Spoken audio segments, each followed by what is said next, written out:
Bonjour, cette fois je parle d'un autre livre qui m'a inspiré sur beaucoup d'aspects et qui m'a pas inspiré sur beaucoup d'autres, mais c'est aussi inspirant justement. Elon Musk, Tesla, PayPal, SpaceX, l'entrepreneur qui va changer le monde. Alors, je vais vous dire très franchement, il y a énormément d'aspects que j'admire chez Elon Musk.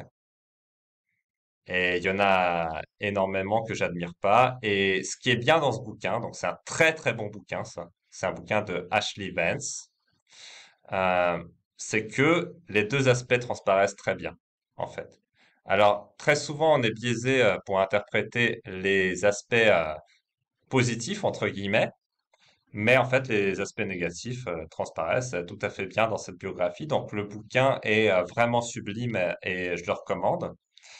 Moi, ce qui me plaît beaucoup chez Elon Musk, c'est que c'est quelqu'un qui a des ambitions de faire quelque chose et qui se lance dans des projets assez facilement. Il essaye des choses. Euh, bon, il a créé PayPal, par exemple, avec Peter Thiel notamment, donc la PayPal Mafia.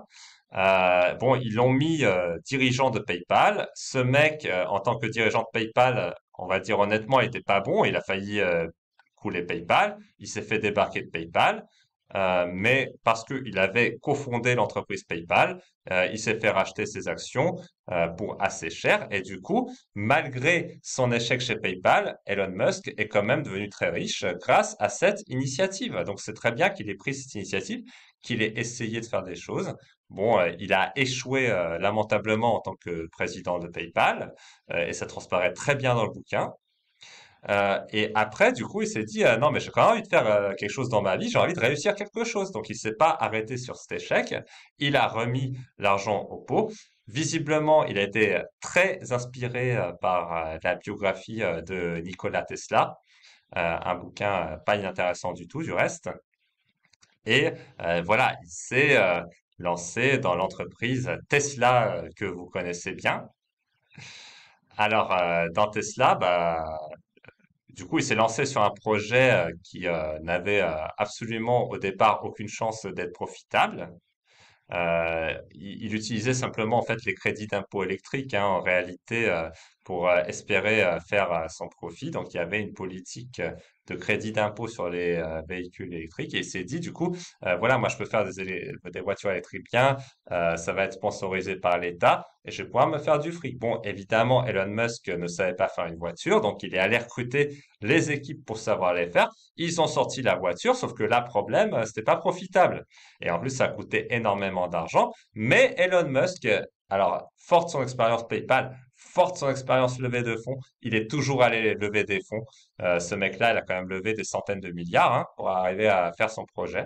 Et tout ça en ayant une entreprise déficitaire et en promettant sans cesse que un jour ce serait rentable parce qu'il allait prendre son marché, les gens le croyaient. Il promettait aussi plein d'autres choses.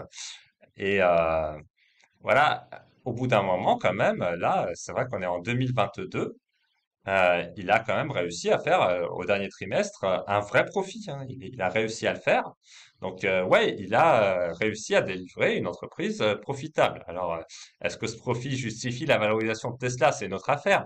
Mais il a réussi à faire une entreprise profitable à partir de Tesla, en tout cas pour le moment, tant qu'il y a encore des incentives, des subsidies, comme ils disent aux États-Unis, pour favoriser les gens qui achètent les véhicules électriques qui sont sponsorisés. Tesla touche de l'argent dessus. Les gens continuent à acheter des Tesla, ils les payent cher. Ça permet à Tesla de sortir un profit, même dans un contexte d'inflation pour le moment. Donc, bravo à Elon Musk pour avoir réussi à faire ça. Après, voilà, il faut pas non plus surgonfler le succès. Si vous, vous leviez des centaines de milliards et que vous les mettiez dans une assurance vie, vous feriez du profit aussi, hein, en réalité, et tout ça sans faire des Tesla, hein. Donc voilà, mais c'est bien qu'il ait réussi à sortir les voitures qu'il voulait sortir, c'est bien qu'il arrive à faire un profit dessus, et c'est bien qu'il continue à faire des projets. Alors, moi, j'ai dit, voilà, ce côté passage à l'action, ce côté un petit peu qu'on retrouve chez Tony Robbins, mais à une autre sauce, on le retrouve très bien chez Elon Musk. Et vraiment, ce côté-là chez lui, je l'admire énormément. Alors, ce que j'admire pas chez lui, et c'est encore pire que chez Tony Robbins, bon, je caricature, il y a rien de grave, hein, c'est que il déblatère des bêtises qui sont pas possibles en fait, hein. Je veux dire, à un moment, le mec il dit, moi je vais créer une atmosphère sur Mars, mais la réalité des choses, c'est que l'atmosphère de la Terre, lui, il l'a pas créée. C'est grâce à ce qui existait sur Terre et à l'atmosphère qui s'est créée sur Terre que Elon Musk, il peut respirer quand même, hein. Donc le mec, il dit, voilà, sur Mars, il n'y a pas d'atmosphère, moi je vais la créer. Alors juste pour vous dire, il y a des scientifiques qui planchent vraiment sur ce sujet depuis des décennies. Il y a personne qui a réussi à créer une atmosphère, hein. Donc dans le vide, il y a personne qui a réussi à créer une atmosphère. Et peut-être que sur Mars, c'est encore plus compliqué que dans le vide. Donc voilà, Elon Musk, en fait, il dit plein de choses comme ça. Ça, c'est la plus extrême, c'est pour ça que je la prends. Mais il donne plein d'exemples de plancher. Il dit aussi qu'il va téléporter des gens avec un métro de New York à Los Angeles, quoi. Enfin, ok, ça, je sais qu'il l'a lu dans une version de la biographie de Nikola Tesla, parce que j'ai lu aussi plusieurs versions de la biographie de Nikola Tesla, une soi-disant non censurée, où on dit que Tesla a réussi à téléporter un bateau. Mais on dit aussi que si vraiment il l'a fait, il y a personne qui a survécu à l'expérience parce que justement, un corps physique, cellulaire, matériel ne supporte pas la déformation du champ électromagnétique qui est nécessaire pour faire une téléportation. Ça, si vous ne croyez pas sur le sujet, demandez à n'importe quel scientifique ou même aller voir un maître yogi qui est omniscient. Il y en a plein en Inde. Il vous montrera pourquoi c'est pas possible, hein. Voilà, mais euh, enfin, sauf si tout le monde devient un espèce de yogi Christ là, mais vous savez bien que tout le monde n'est pas un yogi Christ. Et en plus, moi, je vous dis, je crois pas que ce soit recommandé, hein. Voilà. On est censé vivre une expérience normale en tant qu'être humain normal. On n'est pas censé pratiquer des expériences de déformation de la réalité qui, en plus, font du mal en mental, hein, en réalité.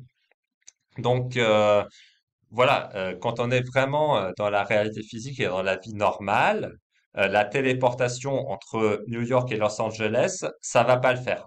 Voilà. Peut-être qu'on peut téléporter un bout de métal, mais certainement pas des êtres humains dans le bout de métal, parce que si vraiment Tesla l'a fait sur un projet militaire, je peux vous dire, il y a personne qui a survécu sur le bateau, hein, donc il ne peut pas y avoir de témoins là.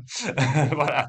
Donc Elon Musk, visiblement, il a aussi donc plein de délires comme ça là, où il y a plein de projets qu'il ne fait pas dans ce qu'il dit. Entre ce qu'il promet de faire et ce qu'il fait, il y a un grand écart. Mais il est vrai, et ça on peut pas le nier, qu'il a créé l'entreprise Tesla et qu'au dernier trimestre 2022, elle est profitable. Et vraiment, alors je lui souhaite tout le succès du monde pour justifier sa valorisation, parce que pour la justifier, il faudrait que l'entreprise soit beaucoup plus profitable que Apple. Et ça va pas être facile, mais finalement, Musk, il a une idée, il va sortir des téléphones Tesla. Bon, est-ce qu'il va les sortir ou pas? On verra bien. Smartphone Tesla, est-ce que ça va marcher? Peut-être ça va marcher, peut-être ça va pas marcher. On verra bien. Mais au moins, il fait quelque chose. Donc ça, bravo. Voilà. Pareil, SpaceX, il y a quand même des fusées SpaceX qui volent. Il fait quelque chose. Bravo à lui. Voilà, très bien. Il monte les équipes pour faire les projets dont il a la vision. Et certains, un nombre tout petit, hein, des projets qu'il lance fonctionnent. Donc bravo à lui. Super. Voilà, mais ok.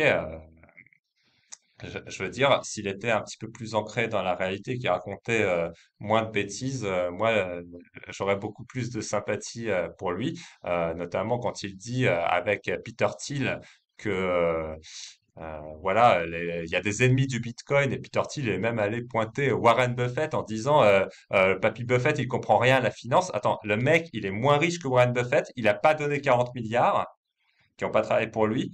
Euh, et il dit, Papy Buffett, il est nul en finance, il comprend rien, le Bitcoin, c'est la monnaie d'avenir, mais il pourrait se calmer 2 secondes quand même, le mec, hein. Il pourrait, voilà, se contenir un petit peu. Et Musk est aussi un petit peu, voilà, un enfant de cette bulle, si je puis dire, où on lève facilement de l'argent avec du vent. Il n'y a pas de projet, mais on lève quand même. Ensuite, avec ce qu'on a levé, on lance des projets. Des fois, ça réussit, des fois, ça réussit pas. Tesla, ça n'a pas réussi en un jour. Donc, il faut quand même les réussir, les projets. Et bravo à lui d'avoir cette fois réussi quelque chose. Bravo à lui d'avoir réussi aussi dans SpaceX. Mais ça serait quand même sympa de reconnaître de temps en temps, bon, voilà, j'ai promis 100 trucs. Sur les 100 trucs, j'en ai réussi 3. Voilà mon taux de succès. Mais c'est ça qui me fait avancer dans la vie. Donc je promets des choses, mais m'écoutez pas trop peut-être, hein, voilà. Surtout, moi j'essaye. En tout cas, je vais essayer. Ce que j'ai dit, je vais l'essayer. Mais si je vois que j'arrive pas, et je passerai à autre chose, hein. Ce serait un petit peu plus sympathique pour moi en fait si ça se passait comme ça. C'est vraiment la réserve que j'ai par rapport à Elon Musk et Peter Thiel aussi d'ailleurs. Euh, voilà, si les mecs ils se prenaient pas pour des dieux, parce que Buffett il a dit pour moi depuis le début un Bitcoin ça vaut zéro. Je comprends que c'est une bulle. On pourrait peut-être même en profiter. Je ne souhaite pas que ça s'effondre à zéro parce qu'il y a plein de gens qui en ont, mais je crains que ce soit le cas. Et quand même, il y a une bonne raison pour laquelle ça pourrait être le cas. Si vous avez un Bitcoin sur un compte en banque, bah, le Bitcoin, tous les ans, il rapporte zéro. Un truc qui rapporte zéro, si ça reste comme ça, zéro, vous pouvez même le multiplier par 1000, ça fait toujours zéro. Donc voilà, Warren Buffett, il prévient contre ça quand même. On peut pas dire que c'est quelqu'un de méchant. Il fait pas ça par méchanceté. C'est pas un ennemi du Bitcoin. Il dit, moi, je souhaite que personne perde de l'argent, mais je crains que ça se passe comme ça. Voilà. Quand même, c'est officiellement le meilleur investisseur du monde. On pourrait écouter un petit peu ce qu'il dit. Voilà. Et sans se prendre pour le roi du monde, parce qu'on a dit qu'on allait monter une atmosphère sur Mars, quoi. Un truc comme ça. Voilà.